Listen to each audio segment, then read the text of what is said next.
All right. Good morning to everyone who's watching us live. Thank you so much on Facebook, and good afternoon, good evening, whatever time of day it is. If you're watching the recording, whether on Facebook or YouTube, this is My Empowered Political Life.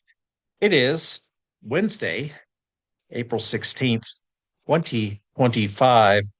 And today we're going to talk about the movies. Is that all right? We're going to go to the movies together today. Let's go to the movies. Every day we look at our timely political and legal news stories. But once in a while, and today's one of those days for our own sanity, we're going to ignore the news and talk about movies, maybe a little basketball too, a little bit of fun stuff. We're going to get away from the serious things today, from the worrisome things today, and we're going to talk about something a little more fun, just to keep it light and to make sure that our own sanity is intact as much as we can. All right, so I've seen a bunch of great movies lately. A few weeks ago, I told you about some of the movies I'd seen so far this year. So let's update you.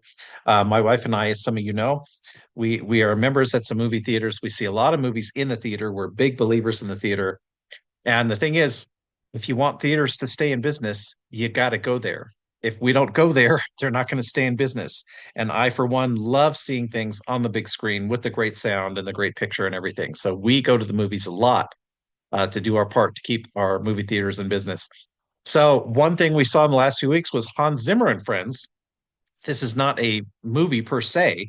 This is sort of a combination documentary and concert about Hans Zimmer's most famous music in all of the movies that he's done. He's done Lion King, Interstellar, Gladiator, Dune, Arrival, The Creator, so many amazing films he's done the music for. And so what it was really was like a concert watching people play his music live in concert and then interspersed with explanations of how he came up with the music and why it's important to him. And it was just fascinating. It was beautiful. It's beautifully shot, looked gorgeous on the screen. The sound was amazing on the big screen. And just watching him speak about how he came up with the music for these different movies was amazing. We loved it. We had a great time watching it. I'm so glad we saw it. It's probably not out in the theaters anymore, but we had an amazing time watching Hans Zimmer and Friends. We saw Love Hurts. This is a movie that I was really looking forward to because we are big fans of Ke Huy Quan. You may remember Ke Huy Quan. He was the kid in Indiana Jones, the second Indiana Jones movie. He was also the kid in the Goonies that had all the fun tricks and everything. And then he grew up, and when he grew up, he stopped being in movies for a long time and became a stunt coordinator. He's a super kung fu stunt coordinator for a lot of martial arts movies.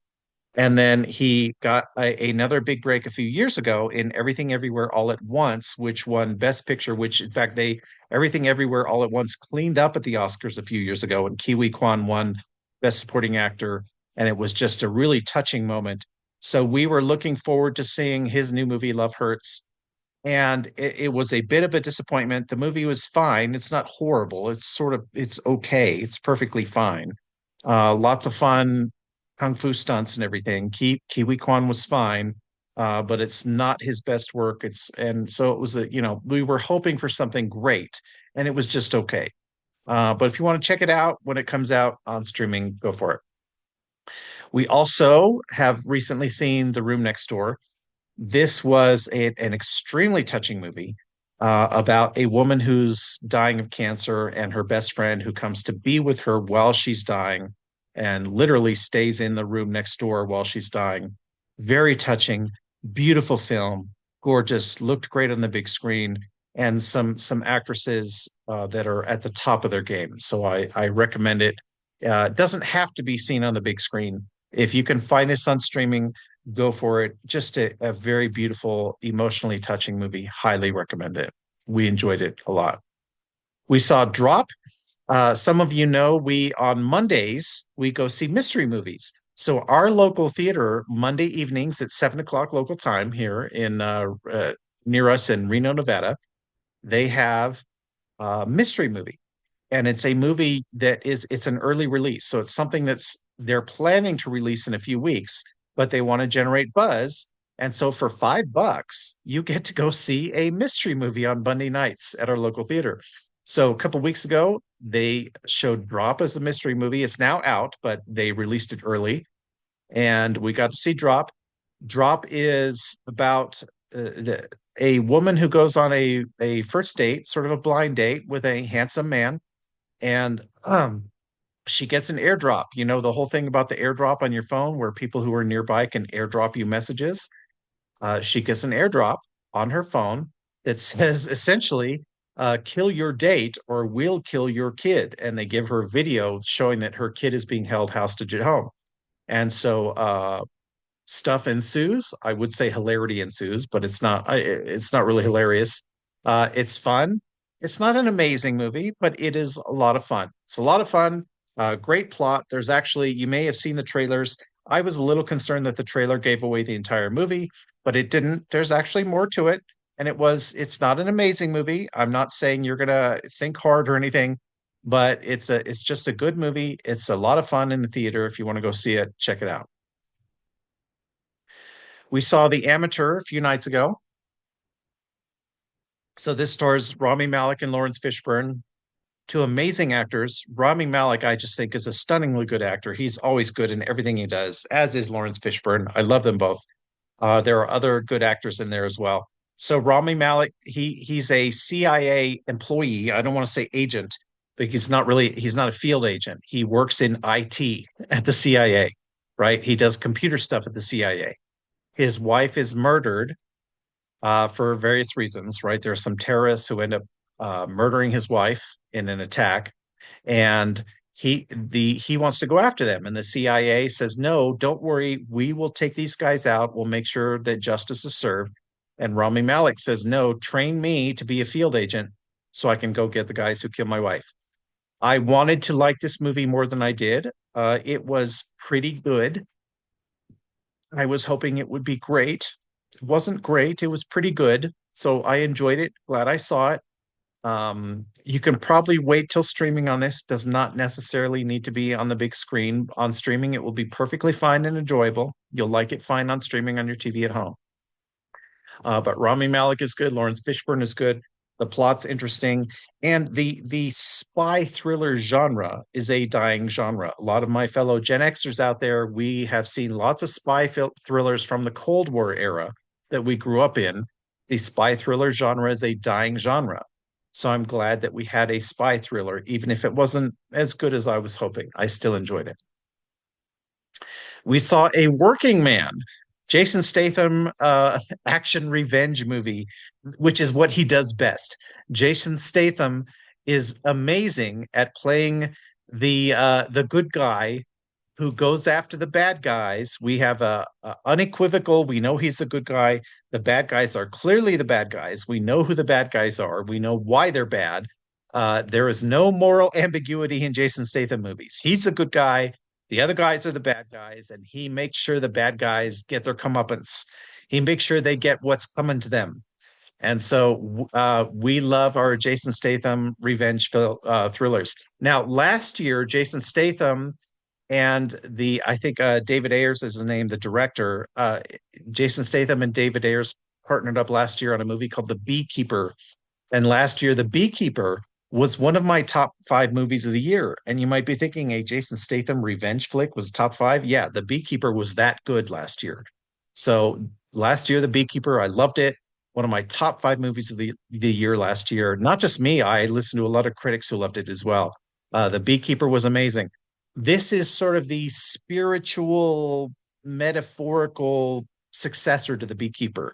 It's not literally a sequel or successor to it because it involves different characters, different narrative, different timeline. It's not an actual sequel, but it's kind of the spiritual, metaphorical sequel to The Beekeeper.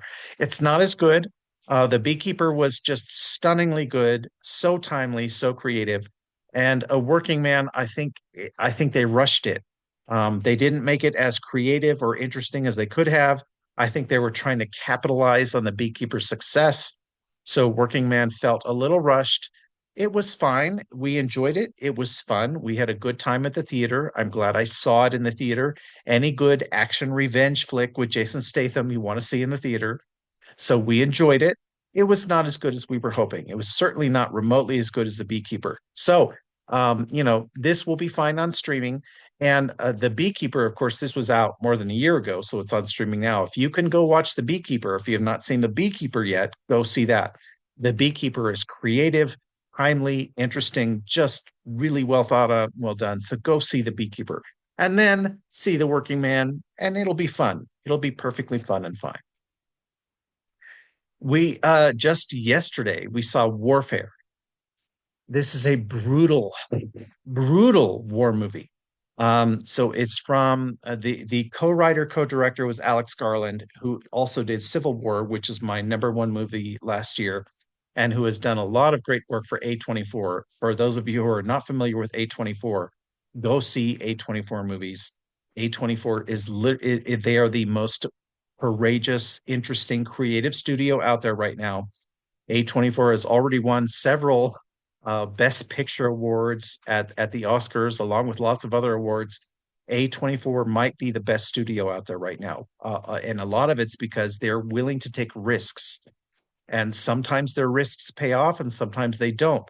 But because they're courageous and they take risks, they produce some amazing films. So they produced Everything Everywhere All at Once. They produced Moonlight, lots of other stuff that have won a lot of awards.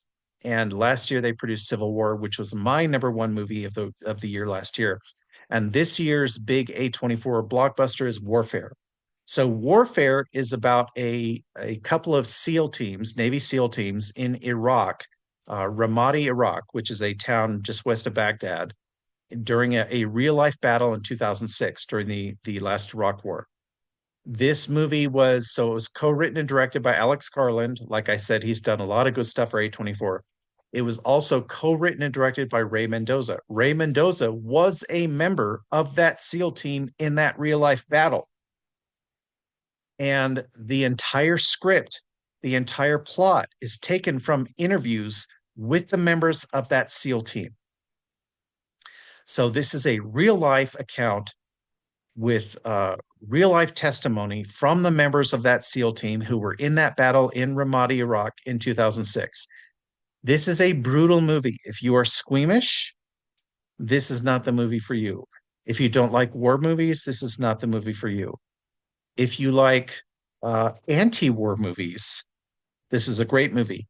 So Steven Spielberg, I remember after he and Tom Hanks produced Saving Private Ryan, there was a great interview with Steven Spielberg and Tom Hanks.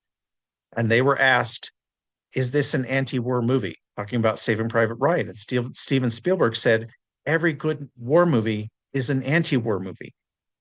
Because the best war movies are brutal and hard to watch. And they are brutal and hard to watch on purpose. It's deliberate so that we can think this happened to real people in real life, and us as a society, we have to do something about it. We have to stop it. So again, if you are up for a anti-war movie that shows just how awful war is, even involving our best troops, the SEALs, um, it's really well done, stunningly well done, beautifully shot on the big screen.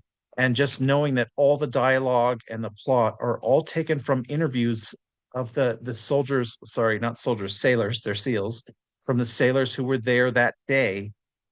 Just stunningly well done, but it is also difficult to watch. And if you have a hard time, if you're squeamish, this is not the right movie for you. But I loved it. I'm so glad I saw it, even though it was difficult to watch. So glad I saw it. It's an early candidate for my best movie of 2025.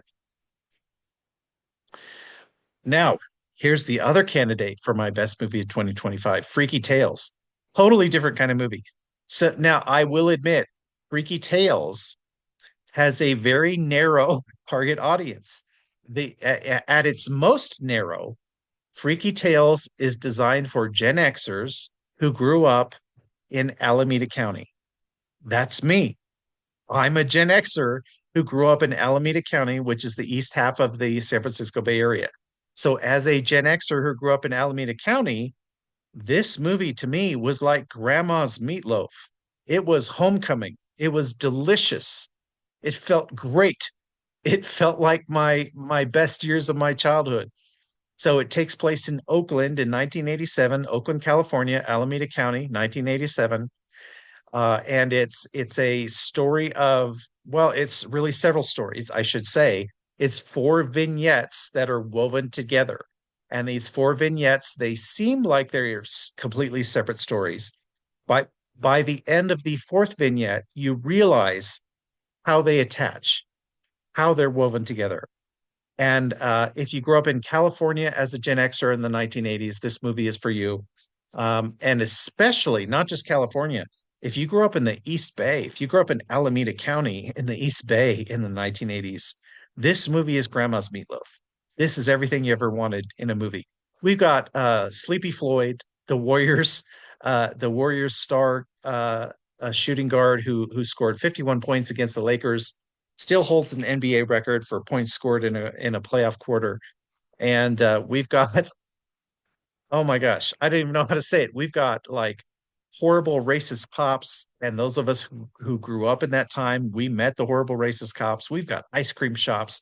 We've got Tom Hanks running a home video VHS store. We've got Marshawn Lynch driving the AC Transit. If you're a Gen X kid from the East Bay, if you think things are hella awesome, then this movie is hella freaky, and you will love it. This is another early candidate for my best movie of 2025, and I know it's not going to win awards, and a lot of people will not agree because this movie was designed to appeal to a very narrow target audience, and I just happen to be right smack dab in the middle of that target audience. This movie is my childhood. These scenes in the movie are filmed at places I went as a teenager. So this movie is Grandma's Meatloaf for me. I loved it. Not everyone will agree. That's fine. I get it, especially if you're not a Gen Xer from California or from the East Bay. But if you are a Gen Xer from California, if you are a Gen Xer from the East Bay, if you grew up in Alameda County, this might be the best movie you've seen in a long time. You're going to love it. So I hope you check it out. All right, doors and corners today. Now, we're not doing serious stuff today, but let's check out our doors and I corners. kept telling him, I said, there's doors and corners, kid. If you don't clear the room, if you don't come in slow, that room will eat you. All right. Again, that room will eat you if you don't go in slow. So, like a good detective, we talked about movies. Let's just real quick, we're going to do something else fun. For those of you who are basketball fans, I personally enjoy college basketball more, but I do enjoy the NBA playoffs. The NBA playoffs are getting started this week. And we've got an interesting bracket in the playoffs today. I'm going to admit from right from the beginning, I am much more familiar with the West bracket than the East bracket. I follow the Western Conference in the NBA much more closely than I follow the Eastern Conference. So the Eastern Conference, I don't really have much of an opinion. I know Cleveland has just dominated the regular season. That's why they're the one seed. They completely dominated. They're a 60-win team. So we will see. I'm curious to see what Cleveland can do. I don't know a lot about the East bracket. I do know the Knicks. I have a lot of friends who are Knicks fans. We'll see what the Knicks can do. I think we might be looking at a Cleveland, New York Eastern Conference final. In the West bracket, now we have OKC, the Thunder, who have completely dominated the Western Conference in the regular season. They won what 68 games, crazy, just utter domination. But they with Shai Alexander, they are a one-star team. Now in the NBA, you can do that. You can have a single star who dominates. I'm just not sure that they are set up for the playoffs. The playoffs are grueling. You got 7 game series at every level. And I don't know that OKC is set up to get through the playoffs in the Western bracket with a single star in Shai Alexander. I would not count out the Warriors, even though they have to play a play-in game at the 7th seed. Steph Curry, Andrew Wiggins, and the rest, they can get hot at the right time. So I think the Warriors might make a real run. And I would not count out the Lakers. I'm not a big Lakers fan myself, but Luka Doncic and LeBron James have both averaged almost a triple double for the season. So if you have two guys who can average almost a triple double, and Luka Doncic is in the prime of his career, LeBron James is, I hate to say, getting old, quote old, right, for a basketball player. I would not count out the Lakers or the Warriors in the West seed. I'm a huge Sacramento Kings fan myself. I don't think they're that good. I don't think, if there wasn't a play-in bracket, they wouldn't even be in. So as much as I love the Kings, I don't think they're going to get very far. But the Lakers at the 3 seed and the Warriors at the 7 seed, I would not count them out coming out of the West. I think either of them could win the whole thing. Also, the Rockets. I mean, the Rockets are good year in and year out. So we will see what happens. Um, it's interesting watching LeBron James now. I was at LeBron James' first NBA game. So way back in the day, this is 20 years ago. I lived in Sacramento. A good buddy of mine was the box office manager at Sacramento's Arco Arena, where the Kings played. And this is when the Kings had Chris Webber, uh, Vlade Divac, Mike Bibby, the whole thing, right? This is when the Kings were really good and came very close to winning some NBA championships. My buddy was the box office manager, so I got free tickets to Kings games back in the day, 20 years ago. And the Cleveland Cavaliers had just drafted LeBron James #1 overall out of high school. And his first game was at Sacramento. I got to see him play as an 18-year-old kid in Sacramento. And even then, it was stunning. It was so great to see him in person. And I feel so honored that I got to be live at LeBron James' first NBA game. It was a good time. So I still enjoy watching him, even though I'm not a Lakers fan myself because I'm more of a NorCal kid. So we'll see what happens. Thanks so much, everyone. I wanted to get away from the politics today, have some more fun. We will see you all.